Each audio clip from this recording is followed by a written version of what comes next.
Well, we're all set up for field day. Got the camper here, coax, 100 feet of RG8.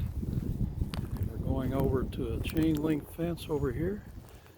And here is the transformer. Homebrew, 3 stacked 52 mix, 240s, 12 gauge. And we go vertical for about 90 feet. Let's see if I can get a shot up in the pine tree. And then we go horizontal over to that pine tree, and it's about 90 feet. So it's an inverted L. And this fence is our ground.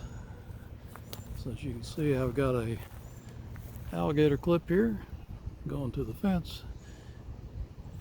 And we just fired it up a while ago. We've got nice low SWRs on 80, 40, 20, 15, and even 10 meters is pretty nice. We could do without the tuner if we wanted to. They're all less than 1.5 to 1. I usually go ahead and kick on the tuner anyway. So I'm very happy with it.